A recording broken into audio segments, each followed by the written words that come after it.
Hey, Mr. Binks. You know, our summer season of archive shows continues to help all our new listeners catch up with some of our favourite episodes in A Dog's Life's archive. This week, we're revisiting our chat with CBS correspondent for CBS Sunday Morning show, the amazing Martha Teichner, about her heartwarming book, When Harry Met Minnie.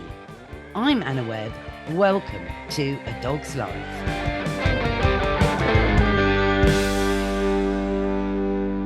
Hey, Martha, thank you so much for joining A Dog's Life. Thank you. I'm glad to be here. Well, you know, it was quite funny. Just this morning, out with my Bull Terrier, Prudence, this lovely lady cooed over her and said, you know, that there are dogs and then there are Bull Terriers.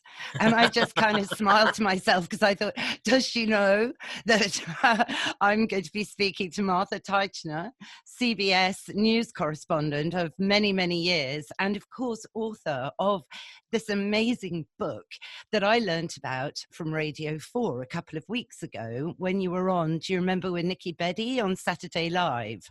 Yes, I remember that a lot. And I had to get up at 2:15 in the morning. did you? Gosh, I guess you did. It was, yes, because it was 9:30 Right. our time. Right. How could I forget?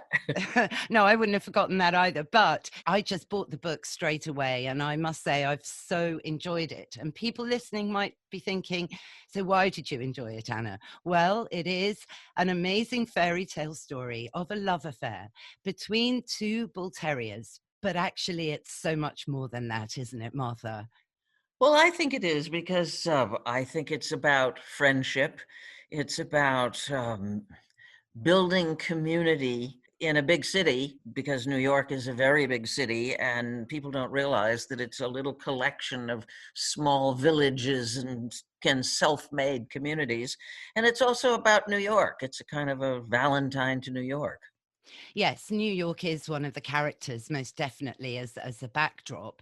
It's interesting because it's all really centers around a chance encounter in a farmer's market with a very old dog acquaintance or dog walking acquaintance you had that you hadn't seen in years, right? Right. Well, he had moved away for months and months and months. I used to see him every day. This is someone who had a great big, very fluffy golden retriever named Teddy, and I would see this person and Teddy when I would walk my two bull terriers, Goose and Minnie, along the Hudson River in something called Hudson River Park, and he knew my dog's names. I knew his dog's name. We didn't know each other's names because that's kind of how it goes. It really is. He disappeared and I didn't see him for a year or two. And then all of a sudden, on July 23rd, 2016, there he was at the Union Square Farmers Market on a Saturday morning. I go there virtually every week with one or more dogs. And at that point, Goose had died, and Minnie was very sad, and I was very sad. And I was there after coaxing Minnie to go because I really struggled to get her to go anywhere. And I looked up, and there was Stephen. I learned his name in the conversation I had. He pointed at me and said, "Where's Goose?" And I told him that Goose had died, and he pulled out his phone and showed me a picture he had taken, when we were dog walking, and it was a picture of Goose and Minnie that he had sent to his friend Carol Fertig, who had a bull terrier. And he said, well, my friend Carol, who has this dog Harry, is dying of liver cancer, and nobody wants Harry. Carol is more concerned about what happens to Harry than she is about herself. Would you take him? And I just stood there, and it's sort of, you feel funny all over, realizing that something big is about to happen. And I said, it sort of came bubbling out of me. Well, if they get along, maybe. And so then he introduced himself, I introduced myself, and he set in motion every single thing that happened in the book. And if I hadn't been where I was at exactly that moment, and if he hadn't been where he was at exactly that moment, none of it would have happened. And what was weird about it is that I had never seen him at the farmer's market before in 20 something years of going there every Saturday, just about. And I've never seen him since at the farmer's market, except when we took him there to film a story for CBS Sunday Morning, where I work, about the book. So it was a chance encounter that was critical to everything. And it was almost like, in retrospect, it was like being nudged into place by fate. Well, I was wondering that, Martha. Do you know how you feel about that? Because it's kind of super spooky, and you've had other coincidences happen to you. Yes, really all my life. I had an instance of that in northern Michigan, where I was from, where through a whole bunch of circumstances, a change in day, and fiddling around with the time that friends and I went to see the house where I grew up, and lo and behold, if we hadn't gone at exactly that time, we wouldn't have seen the people who live in the house now, and they wouldn't have explained that land that had been part of our land when I was growing up had maybe been for sale, and that set in motion a whole chain of events where I helped save a whole lot of the land that our family had once owned on a lake in a woods that was going to be desecrated in 2 weeks had I not accidentally, through a chance encounter, just walked into an opportunity to do something that, again, I felt as if I were destined to do, in being instrumental in saving this land. And even the dog that I have now, Girly, about an hour and a half after having my last bull terrier put to sleep on New Year's Day, I got a text from one of my vets saying, look at this beautiful, sweet girl Chrissy found yesterday in Long Island City. Chrissy is one of the receptionists at the vet. And it turns out that a beautiful female 3-year-old, roughly 3-year-old bull terrier sort of dropped in my lap literally an hour and a half after I had had my other bull terrier, Slinky, put to sleep. And it just keeps happening to me. I don't know why. It's extraordinary, but maybe, you put it out there, Martha, because having been a news correspondent for CBS, you've been around, shall we say, you've experienced war zones. You were there 9/11 reporting live, I believe.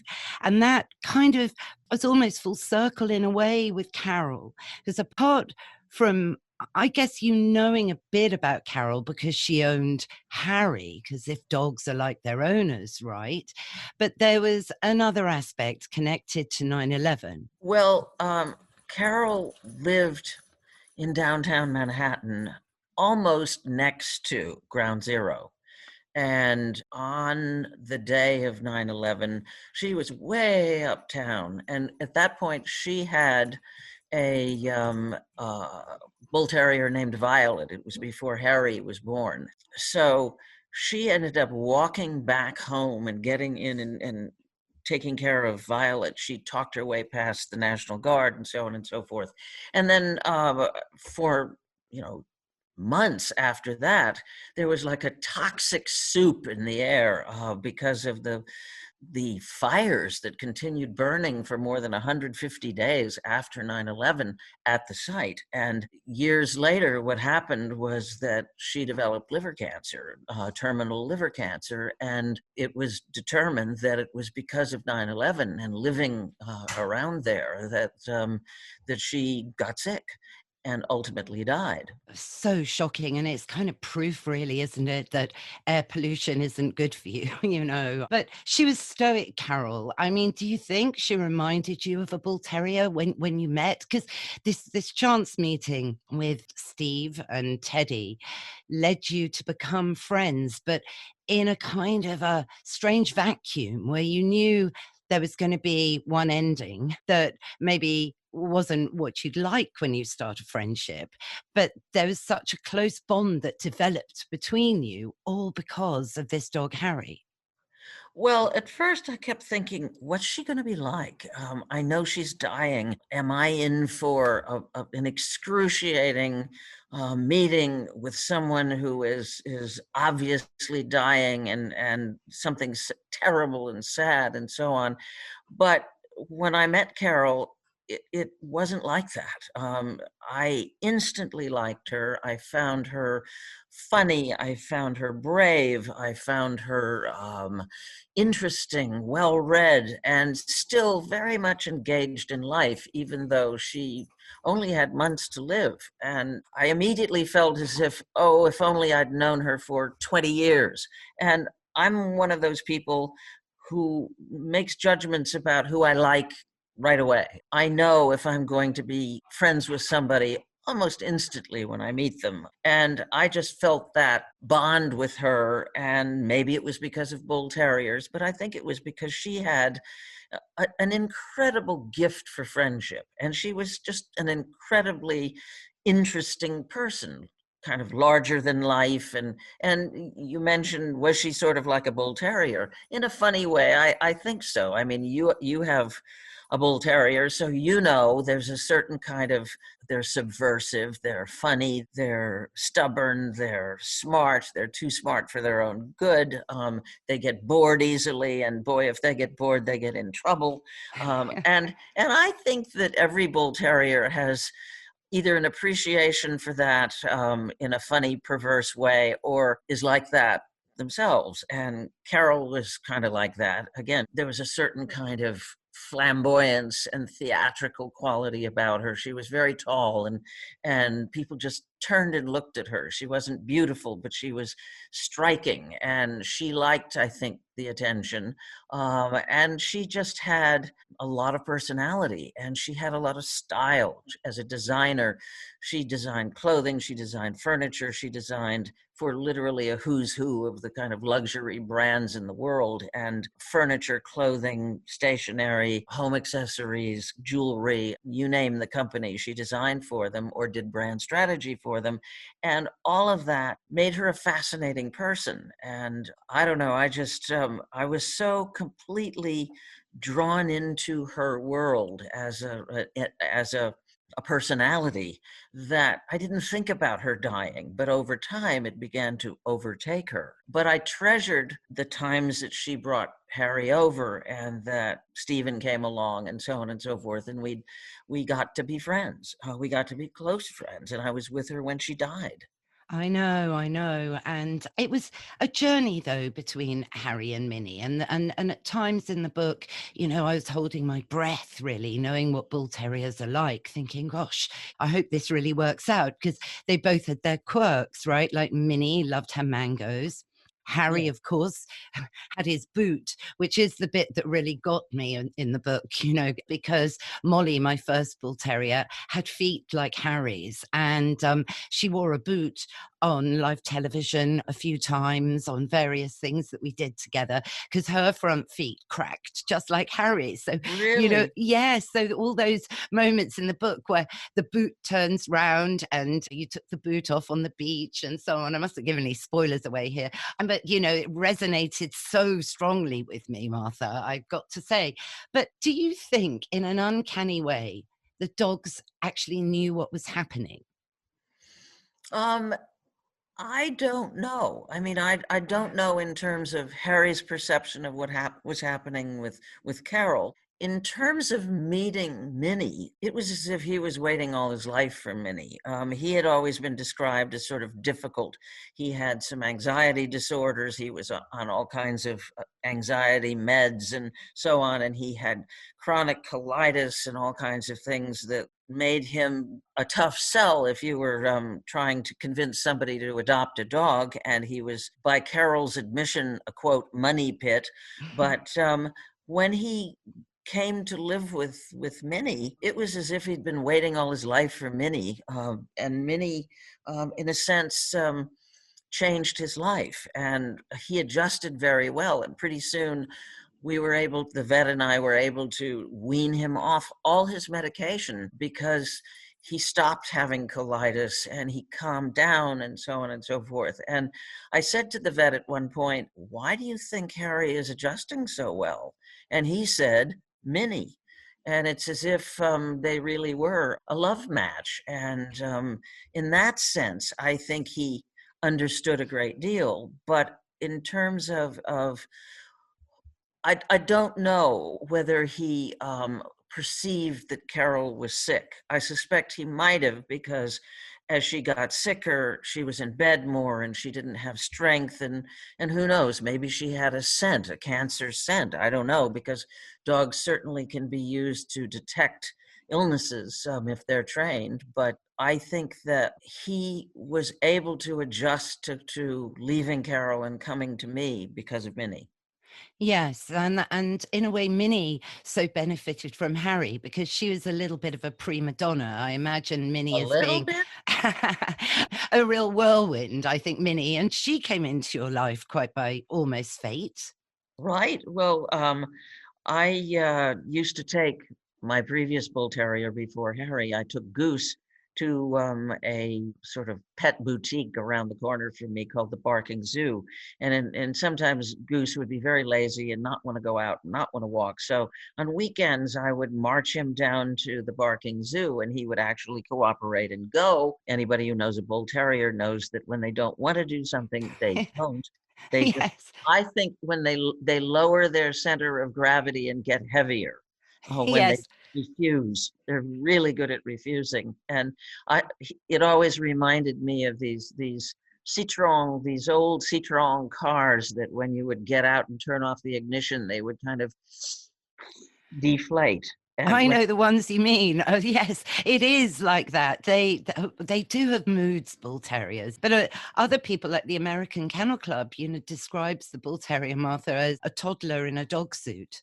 Oh, absolutely. But a very stubborn one. But anyway, I took him to the Barking Zoo to get him his treat, which was the incentive. He knew that if he, on Sundays or something, that if he, Saturdays or Sundays, if I headed toward the Barking Zoo, he would get treats. And so when I got in the door, this was on a Sunday, they said, "Oh, are we glad to see you?" And I thought, why are they so glad to see me? And I said, "Well, you saw me yesterday."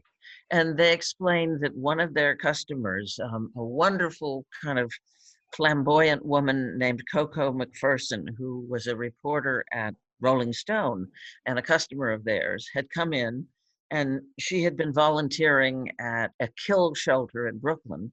And she ran into a bull terrier that was filthy and skinny and so emaciated that it was, you'd think that she might die. And she said, "What's a purebred bull terrier doing here in the first place? Spay her. I'll be back in a week. I'll find a home for her." And she already had 3 dogs and 2 cats in a small New York City apartment. So she went to the Barking Zoo and said, "Do you know anybody who wants this dog or would take this dog?" And they said, "Oh, we know a woman with a big, sweet bull terrier. Maybe she'd take her." And I said, "Well, I don't want another dog. I have enough trouble with just one." And they said, "Yes, but this dog really needs a home, blah, blah, blah." And I said, "Well, okay, I'll talk to the woman and maybe I'll foster her." Well, the following Saturday, Coco McPherson brought the dog that became Minnie, and I brought Goose to the Barking Zoo, neutral territory, and they met. And within the time that we were in the store, I probably spent, oh, I don't know, $500, and so did Coco McPherson. And we brought the dogs back to my apartment and took Minnie to the vet. And I spent another $1,000 or $2 because the shelter had botched her spaying, and she was incredibly infected and ill, and so on and so forth. And she weighed just barely 34 pounds after a week and a half in the shelter, and her normal weight was around 50 pounds. And so I kept worrying that she would still die. And she became Minnie the diva, Minnie who thought she was a glamorous movie star and maybe a princess. Yes, yes, I know that look. Bull Terriers take to that, Martha, very well. But she and Harry, what a chapter, Martha. I mean, did you think ever it would become a book? Well, not initially. Initially, when I met Carol, when Stephen brought her and Harry over for the first time, it felt as if something special was happening, and I didn't want to forget any of it. And so I started writing diaries because you forget things very quickly. And you think you remember the details, but you really don't. And I thought, well, if I write these down and sort of after every meeting, keep the details and so on, then I won't forget. And over time, this took on a kind of a narrative arc, if you will. I mean, I tell stories for a living, so it felt more and more like a story. And a couple of months into the meetings and the socializing and the romance between Harry and Minnie, I happened to be at Carol's apartment, and she wanted me to see Harry in his natural habitat, she said, and so on. And I was there talking to her, and I said to her, how would you feel about me trying to write a book about Harry and Minnie and this whole experience? And I said, I won't do it if you're not happy with it, because this is your dog, this is your life, this is your death, and you might want privacy. And she kind of put her head down and thought for a while, and she kind of looked up finally and said to me, I would be honored. And I was really relieved. And of course, I had never written a book before, and so I didn't know what I was talking about. And then she said, oh, do you think it could have pictures? And I said, sure. And again, I knew nothing about the process, but that made me double down on the diary keeping. And I started being very detailed because I knew that I was going to try. And I felt justified because the experience was really enriching, and it was funny as well as sad. I mean, I knew Carol would die in the end. I knew that if I took Harry, I would be taking him on for the expensive, sad part of his life, and that someday I would be the one who had to decide to have him put to sleep. And I knew that going in, but I did it anyway. And all of that and all the adventures along the way sounded like a book to me. And off I went.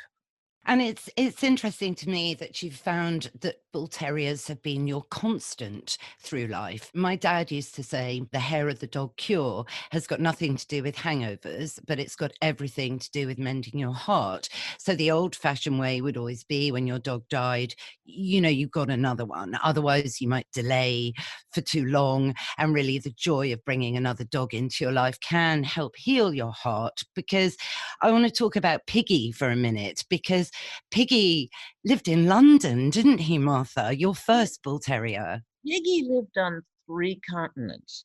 He's a story in and of himself. I've often thought about, I did a lot of writing for myself about Piggy and thought if I write a book about him, it would be called Spoiled City Dog. I got him in South Africa. I fell in love with the breed because I did a story many years ago on a South African winemaker named Jan Bolan Coetzee, who has a winery called Friesenhof. He was once a very, very famous rugby player in South Africa. And then when he retired from rugby, he became a winemaker. And he had a bull terrier named Petrus, not named after the wine, but it's an Afrikaans word meaning hard place, which I assume had something to do with stubborn dog. Anyway, I fell in love with Petrus. And when we were doing the story on Jan Bolan Coetzee, who worked very, very hard to revolutionize the conditions for non-white workers on wine estates in South Africa. Anyway, I fell in love with Petrus, who would come and sit on my feet and so on and so on, and lean on me. And so when it came time in South Africa for me to get a dog, because I had a garden and that was walled, and I had someone to take care of him during the day when I was at work, and I wasn't traveling so much, I decided I had to have a bull terrier because I loved Petrus.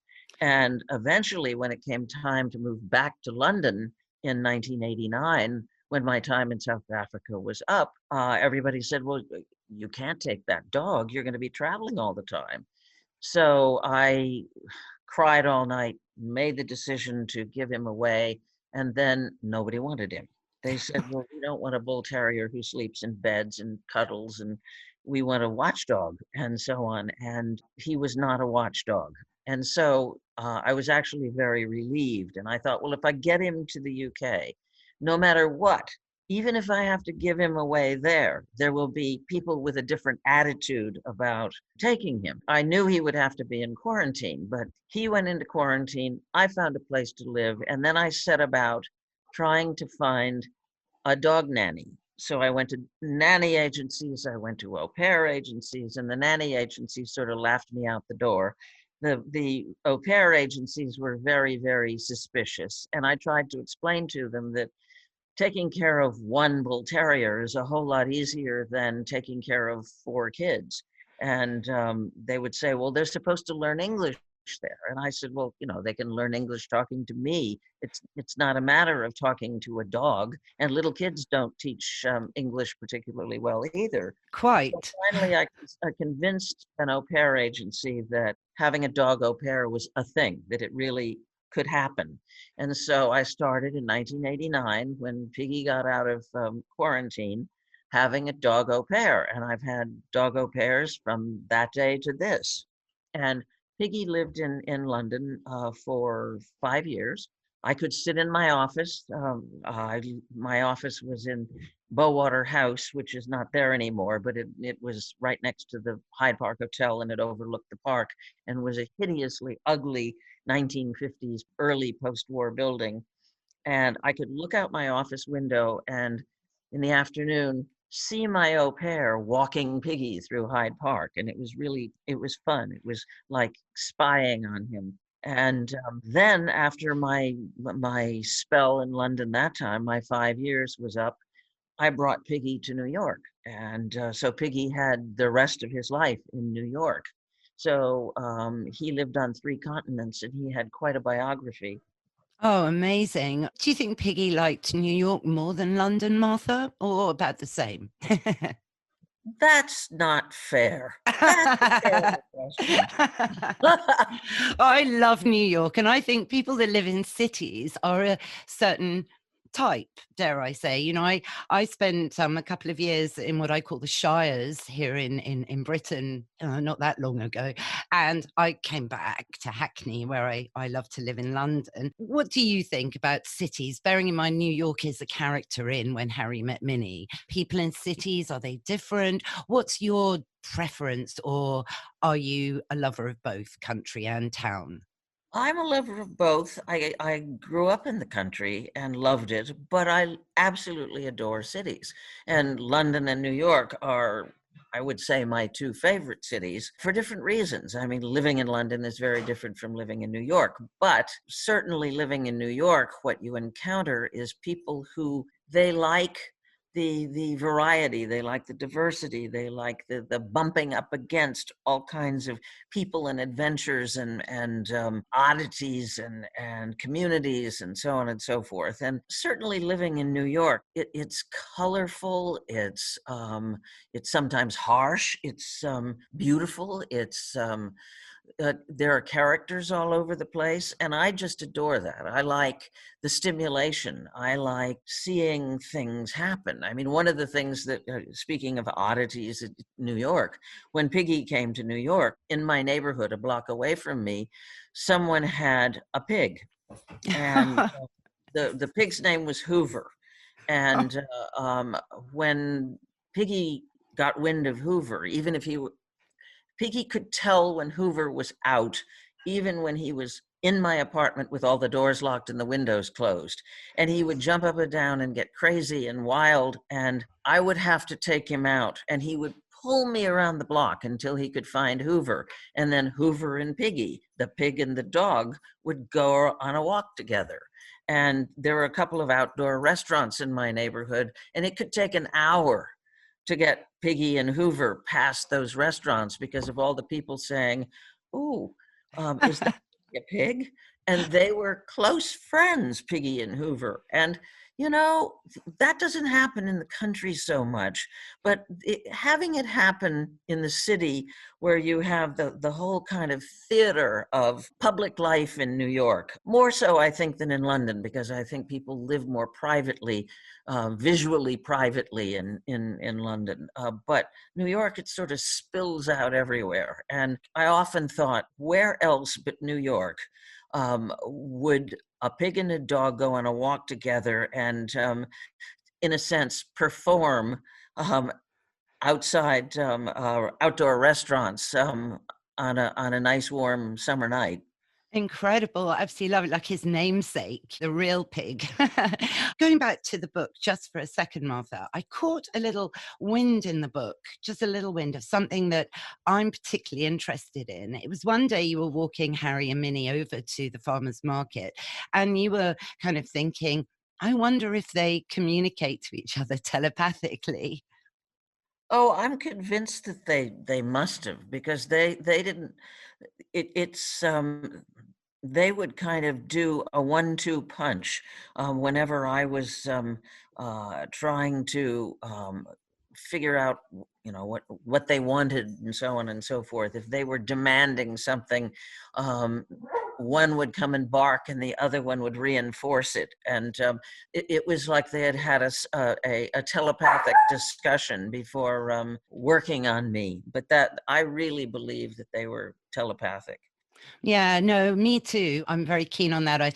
When in one of my podcasts, I interview this amazing biologist. You may have heard of him, Martha, called Rupert Sheldrake, who investigates telepathic communication between dogs and their owners, which is another story. On the subject of telepathic dogs, when I would go away for sometimes weeks when I was based in London, Mm, um, my au pairs would always say to me, when I got back, well, I knew you were coming home today. yes.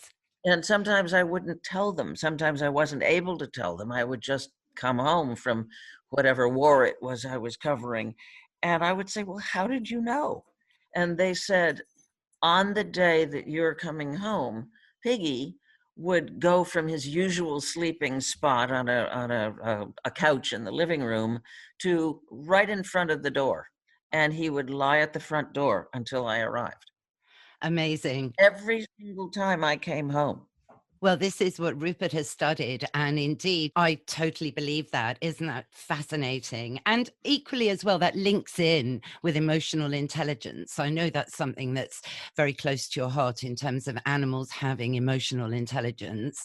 And in the book, you really make a point of highlighting that when Minnie did something really quite remarkable, if you like, for a bull terrier, when Harry collapsed. Oh, well, a few months before, well, actually, not even a few months, it was about a month and a half before Harry died. I was in South Carolina with both Harry and Minnie for Christmas, and I have a house there on an island. And it was nice and warm out, and so I had the back doors open, with sliding doors to the porch, and then the porch door open to go down to the deck. And all of a sudden, Minnie came racing up the stairs and started barking at me and barking at me and barking at me. I thought, what's this? She doesn't do that. And so it was insistent barking. And so I followed her, and she ran out to the porch and ran down the stairs. And there at the bottom of the stairs at the deck, Harry had collapsed, just spread eagle on the steps. At that point, he was having more and more trouble with his hind legs and his ability to walk. And Minnie was crazed because she saw that Harry had collapsed and was hurt. And so I went down and I picked him up, sort of hoisted him up. And Minnie would not leave my side, just stayed there with me, just inches away from me when I supported him and got him up the stairs and righted him on the porch. And she was frantic, and she came and notified me because she wanted me to come and save Harry. Yes. And that, of course, I agree. If that isn't emotional intelligence, then what is? But it's only been in the last 10 years that scientists have really credited dogs to have such intelligence, which is crazy. Well, I think it's crazy too, because there are all kinds of stories over many, many years about dogs who find their way home, or dogs that help other dogs that they're friends with and free them, and so on and so forth. If they're caught in fences and do all kinds of things to get somebody's attention to help their friend, whether it's a human friend, or there's recently somebody who collapsed in their apartment, and the dog dragged the person over to where the phone was. It was on the news in the United States, and I believe that people underestimate dogs terribly. Yes.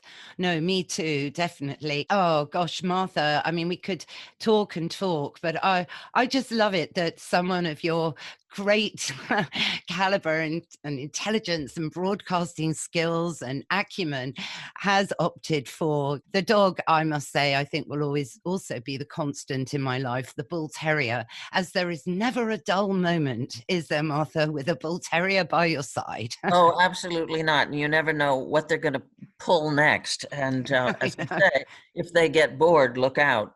Yeah, that's it. Well, I just so recommend When Harry Met Minnie to all of my listeners. It's easy to, oh, There's there's Curly. Girly saying, yes, buy the book, buy the book. How can they buy the book, Martha?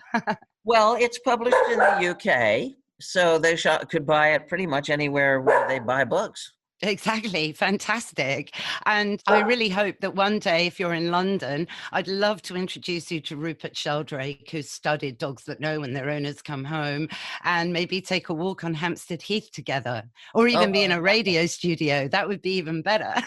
well, one of these days soon I'll be able to come to London again, which I usually do on a fairly regular basis, but lately have not been able to because of COVID. I know, I know. Well, hopefully now there is light at the end of the tunnel. It's been the most extraordinary, phase of our lives. Well, I like to say that my book is kind of like the good cry that you feel like having as an antidote to COVID isolation, and it's a reminder of what life and community and the color of a city can be in normal times.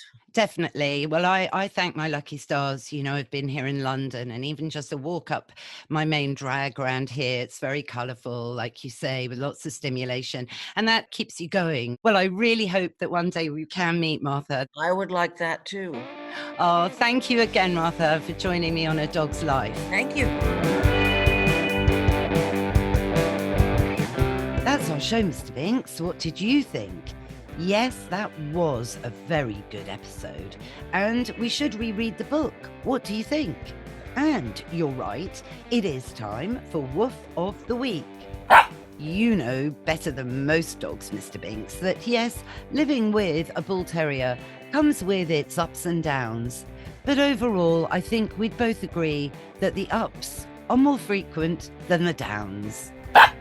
Well, I hope you all enjoyed it. If you did, go on, rate and review the show wherever you listen to your podcasts. It does really make a difference. And thanks again to the amazing Martha Teichner for writing such an extraordinary book that really focuses on the love of Bull Terriers, but more than that, the people involved with them, and a remarkable true story. And the links, of course, are all in the show notes. Thanks again, of course, to Mike Hansen, my producer, for all the music and production as ever. Find out more about him and give him a follow at Pod People UK. And for me, find out more, you can check out my website, annawebb.co.uk. And yes, go on, follow me at AnnaWebbDogs. What's that, Mr. Binks? You're right, we will be back in your feed next Sunday. So why don't you subscribe now? And that way you'll never miss another show. Bye for now.